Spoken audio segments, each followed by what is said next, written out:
Comedy entertainer ആയിട്ട് work ആവുന്നതാണ്. അതെ അതെ, ഒരു എന്താ പറയുക, ഒരു ഡാർക്ക് ഹ്യൂമർ കാര്യങ്ങളെല്ലാം നല്ല രീതിയിൽ രണ്ടും ഉണ്ട്. ഡാർക്ക് ഹ്യൂമറാണ് മെയിനായിട്ട്.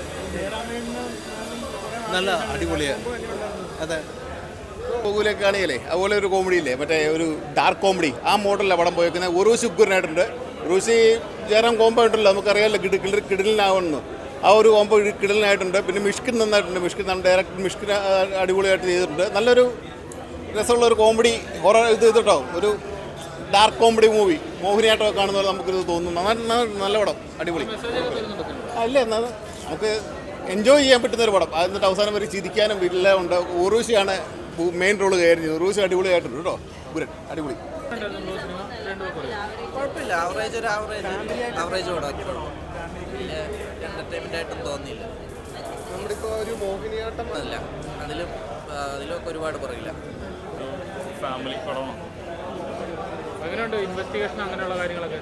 അല്ല, ഒരു കുടുംബ ചിത്രം അങ്ങനത്തെ മോഡൽ, ഒരു തമിഴ് ആക്ഷൻ പടം അങ്ങനെ ഇല്ല. ഒരു സാധാരണ 20 വർഷത്തിന് ശേഷം വരെയുള്ള കോമഡി എങ്ങനെ ഉണ്ടായിരുന്നു? കോമഡി ഒരു വലിയ കോമഡി ഉണ്ട്, ചിരിക്കാനുണ്ട്, പിന്നെ കുറച്ച് ചിരിക്കാനുണ്ട്. വലിയ തിയേറ്റർ വാച്ചാണെന്ന് തോന്നുന്നില്ല. വലിയ സുഖമില്ല, കഥയും വലിയ മേക്കിംഗ് ഒന്നും അത്ര സുഖമില്ല. പക്ഷേ ഉർവശിയും ജയറാമും തമ്മിലുള്ള ആ ഒരു കോംബോ ഒക്കെ നല്ലതാണ്. ഇടയ്ക്കൊക്കെ കോമഡീസ് ഒക്കെ ഓക്കെയാണ്. ബാക്കി ഇത്ര സുഖമില്ല. കോംബോ നല്ലതാണ്. അത് കാണുമ്പോൾ നമുക്ക് കുറച്ചിതുണ്ട്, അല്ലാതെ വലിയ സുഖം ഇല്ല. നല്ലൊരു ചിത്രം. നമ്മുടെ ഉർവശി ചേച്ചിയും അതേപോലെ ജയറാമേട്ടനും മത്സരിച്ച് അഭിനയിച്ച ചിത്രം തന്നെയാണ്. തീർച്ചയായിട്ടും മലയാളികളായിട്ടുള്ള നമ്മൾക്ക് അവരൊരു അന്യഭാഷ നടീനടന്മാരല്ല. ഒരു 10-25 ചിത്രങ്ങളിൽ ഒരുമിച്ച് അഭിനയിച്ച് മലയാളിയെ വിസ്മയിച്ച നടീനടന്മാരാണ് അവർ രണ്ടുപേരും. അവർ രണ്ടുപേരും കൂടെ ചേരുമ്പോൾ നല്ലൊരു തിയേറ്റർ അനുഭവമാണ് നമ്മൾക്കൊക്കെ സമ്മാനിച്ചിട്ടുള്ളത്.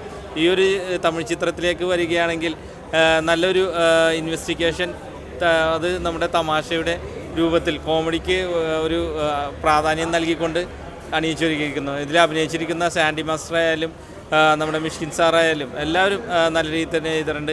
ഇവരെ മക്കളായിട്ട് അഭിനയിച്ച 2 നടിമാരും നല്ല രീതിയിൽ തന്നെ ചെയ്തിട്ടുണ്ട്. എല്ലാവരും നല്ല രീതിയിൽ തന്നെ നല്ലൊരു ചിത്രം തന്നെയായിരുന്നു. എല്ലാവർക്കും ടീംസിൽ എല്ലാവർക്കും ഇഷ്ടപ്പെടും. കാരണം ഫസ്റ്റ് വേണ്ടി നല്ലൊരു സസ്പെൻസ് ത്രില്ലർ അതിനകത്ത് കൊണ്ടുവന്നിട്ടുണ്ട്. അതുകൂടാതെ തന്നെ നല്ലൊരു ഫാമിലി എൻ്റർടൈനറാണ്. ഉർവശി ചേച്ചിയും ജയറാം ചേട്ടൻ്റെ ആ ഒരു കെമിസ്ട്രി അത് എടുത്തു പറയത്തേക്കും ഒരു ഫീലാണ് നമുക്ക് കിട്ടുന്നത്. ഉർവശി ചേച്ചിയുടെ പണ്ടത്തെ ആ ഒരു കോമഡി ഉണ്ടല്ലോ, അത് ശരിക്കും വർക്കായിട്ടുണ്ട്. ഇതിൽ സൂപ്പർ മൂവിയാണ്, എല്ലാവരും കാണും. അപ്പോൾ നന്നായിട്ടുണ്ട്. മേക്കിംഗ് ഒക്കെ എല്ലാം അടിപൊളിയായിട്ടുണ്ട്.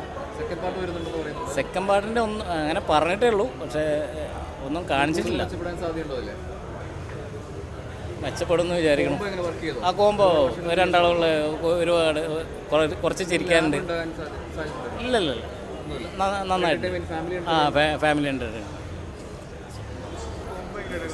ആ കുറേ വർഷം എന്ന് പറഞ്ഞാൽ ചിലപ്പോൾ എന്തായാലും ഒരു 5-10 വർഷത്തിൻ്റെ അടുത്ത് ആയിട്ടുണ്ടാവും തോന്നുന്നു അല്ലേ. ആ നല്ലൊരു ഇതായിരുന്നു. അതും തമിഴ് പടത്തിൽ ഇപ്പോൾ രണ്ടാളും പാടെ ഒരുമിച്ച് വരിക എന്ന് പറഞ്ഞാൽ നല്ലൊരു ഇത് തന്നെയാണ്. എന്ന് വെച്ചാൽ പിന്നെ ശാന്തി മാസ്റ്റർ ആയിക്കോട്ടെ, ജയറാമേട്ടൻ എന്ന് പറഞ്ഞാൽ ജയറാമേട്ടനെ ഉർവശി ചേച്ചി വരുമ്പോൾ അറിയാലോ, നമുക്ക് അത്യാവശ്യം നമുക്ക് അതിൽ കോമഡി ഒക്കെ വർക്കൗട്ട് ആവുന്ന അറിയാലോ. അതേമാതിരി തന്നെ ഒരു ത്രില്ലിംഗ് ആയിട്ട് ഇങ്ങനെ പോകുന്നുണ്ട്. ഒരു കൊലയെ സംബന്ധിച്ച് പോകുന്ന സംഭവമാണ്. നന്നായിട്ടുണ്ട്. മേക്കിംഗ് ഒക്കെ അടിപൊളിയായിട്ടുണ്ട്.